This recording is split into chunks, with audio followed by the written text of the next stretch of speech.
tidur.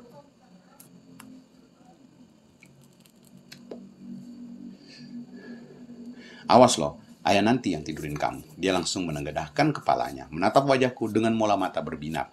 Bercanda, nggak akan ayah izinkan selama belum melewati hari ke-130. Kudengar helaan nafasnya penuh kekecewaan. Yuk, Bubo, biar besok kita bisa ajak jalan-jalan anak-anak kita. Ya udah, selamat bobo sayang, sama-sama ayah mat bobo juga. Setelah bertahan dari gempuran demi gempuran, malam ini pada akhirnya kami berdua tertidur di ruang santai ini hingga azan subuh membangunkan.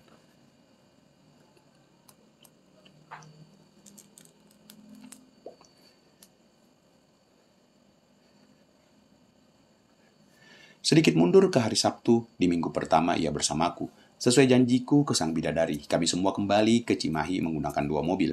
Mobil satunya Mang Kardi dan Biija, yang sekalian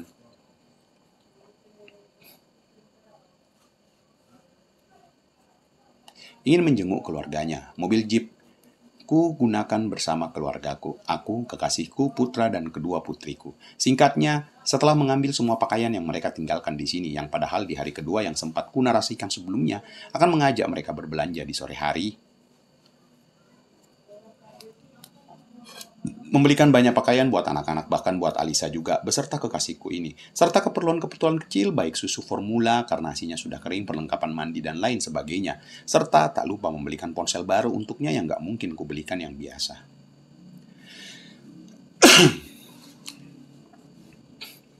Melainkan yang sama seperti ponsel Androidku. Alasannya ia tak paham menggunakan produk Apple. Karena ponsel yang ia gunakan sudah lumayan jadul. Cuma nomor ponselnya tetap dan juga sudah ku save di ponselku. Meski aku bisa mendapatnya sejak dulu.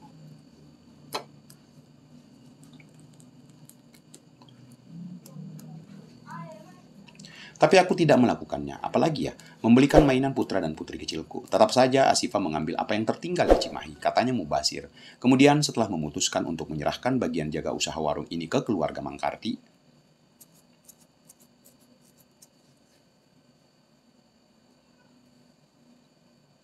yang hasilnya terserah Mangkardi dan sang bidadari. Biarkan, itu urusan mereka. Aku tak perlu ikut campur. Aku sejenak meminta izin ke mereka 1 atau 2 jam dengan alasan ada urusan sebentar bersama teman. Puput boleh ikut? Begitu ujar kekasihku di saat aku berpamitan kepadanya. Di saat kami berjalan keluar meninggalkan anak-anak di dalam rumah Mangkardi yang ya sudah berubah menjadi jauh lebih besar dari sebelumnya, menitipkan Aska kepada Tika yang rupanya amat sangat senang atas kedatangan kami.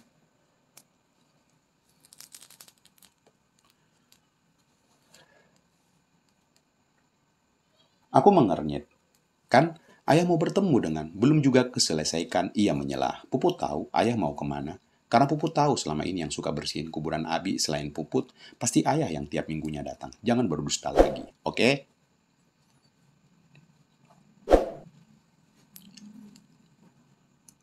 Aku senyum, maafkan ayah. Ya udah, yuk. Kami berdua pun mengunjungi kuburan Pak Alim. Sesampainya di sana seperti biasa, kami memberi salam lalu dilanjutkan membaca doa dan surat.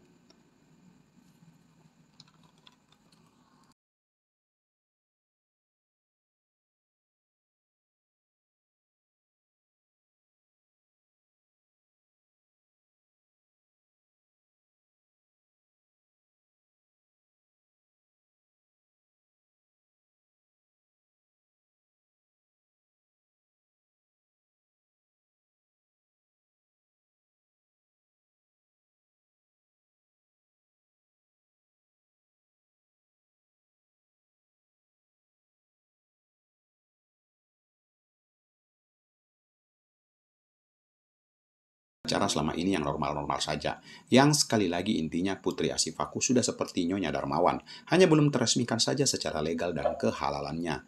Rumahku jadi ramai serame-ramainya. Dan kalian tahu,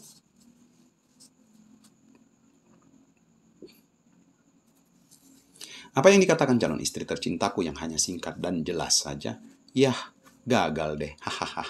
Sabar, besok kita akan menikah. Ya udah deh. Sih, bukannya ia senang dan bahagia?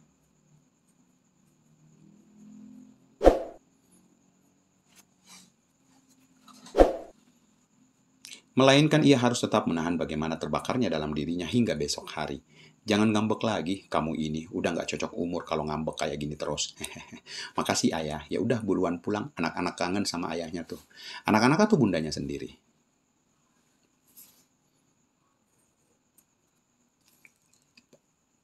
Oh udah, assalamualaikum. Haha, waalaikumsalam. Selesai menelponnya, aku geleng-gelengkan kepalaku ketika mengingat betapa manja dan sikap malu-malunya kekasihku ini yang sungguh amat sangat menggembaskan bagiku.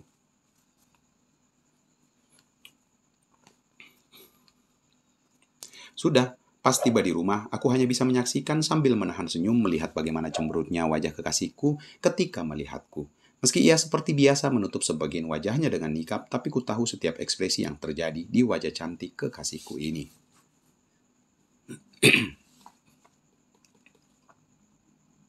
Hingga malam tiba, semua orang pada menginap di rumah. Semua orang telah beristirahat, aku menyuruh kekasihku untuk ikut beristirahat karena besok kami harus melangsungkan pernikahan kami dengan kondisi badan yang fit. Namun ketika aku nyaris tertidur di tengah malam,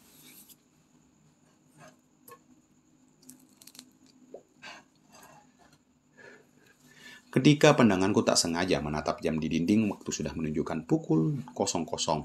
Ketukan di pintu kamar menggagalkan mataku untuk terpejam.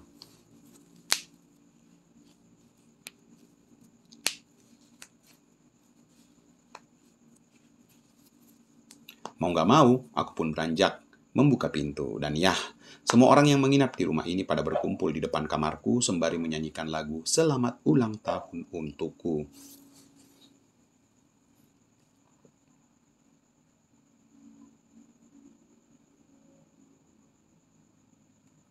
Kekasihku didampingi putra dan kedua putriku memegang kue ulang tahun berlilinkan angka 41 di atasnya.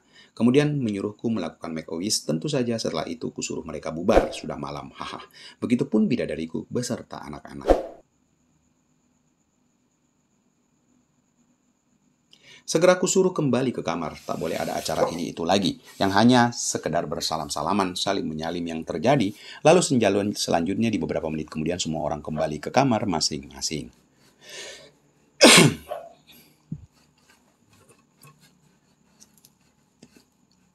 Hanya pihak cowok saja yang tidur tidak di kamar, terserah mereka mau tidur di mana, karena rumahku ini masih cukup untuk menampung jauh lebih banyak dari yang ada saat ini.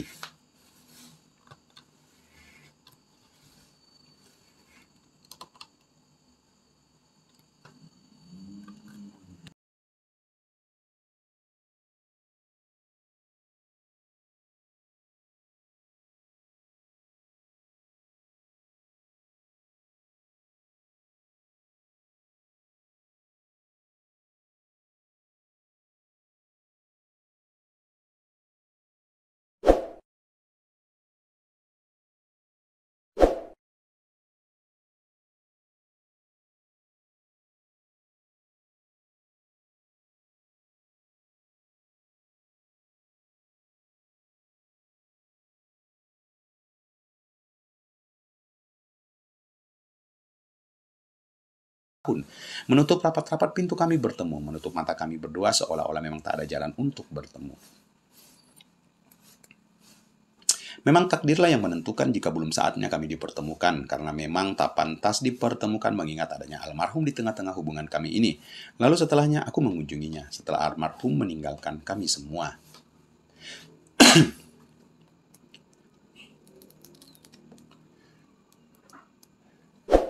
Kami dipertemukan kembali oleh bantuan tangan keluargaku sendiri yang membuka jalan dan membuka pintu maaf sang bidadari untukku kala itu yang tak kusadari hingga mengembalikan keluarga kecilku ini di pelukanku. Di sisiku, rupanya takdir belum ingin menyatukan kami berdua. Masih ada hal yang harus kami lalui selama 3 bulan lamanya,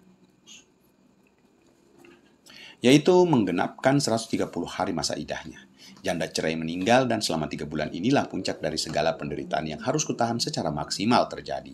Jangan tanyakan bagaimana beratnya kutahan, bagaimana godaan demi godaan dari berbagai sumber.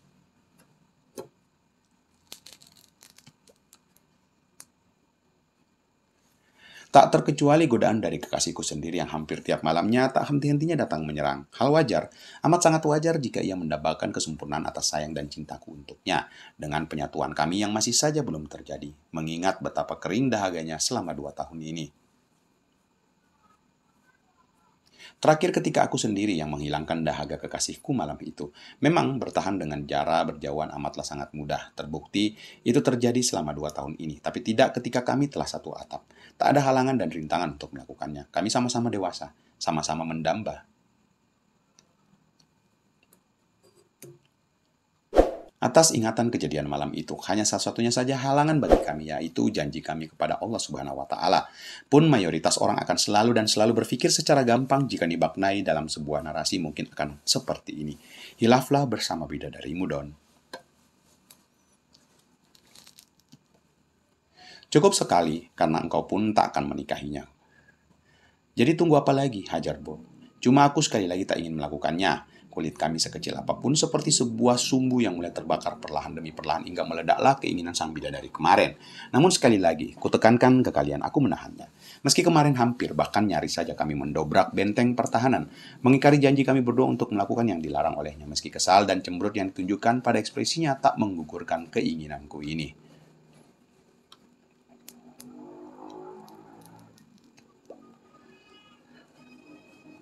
Kalian tahu dengan cara apa aku menghindar?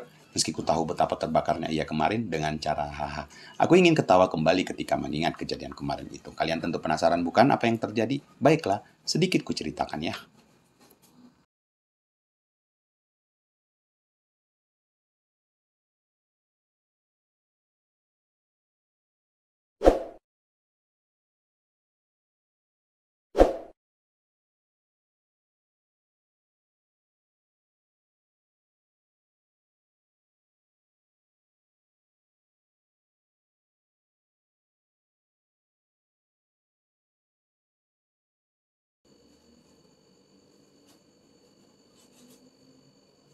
Karena ia akan menjadi kebanggaanku setelah hari ini dan sebelum benar-benar ku pejamkan mata ini tiba-tiba. Pak tua.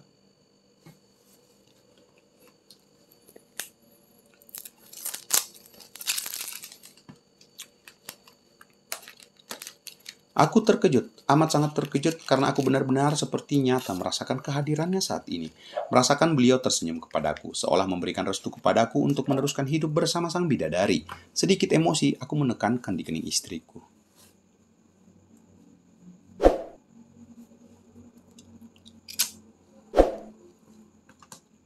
Sejurus kemudian, aku memeluk badannya sambil berucap dalam hati, Pak Alim, terima kasih. Terima kasih telah mengizinkanku mencintai Putri Asifah. Melanjutkan perjuanganmu. Saya akan menjaganya.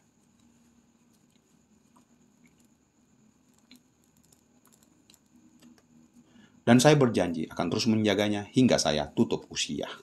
Terima kasih, ya Allah, telah memberikanku kehidupan kembali, memberikanku kebahagiaan yang tak terhingga ini.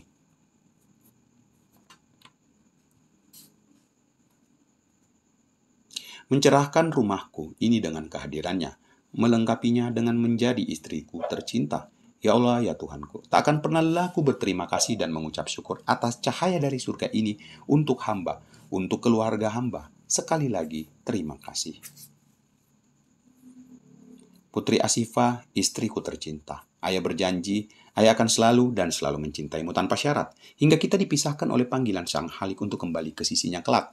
Terima kasih bidadariku, cinta sejatiku, cahaya kehidupanku dari surga. Bersambung.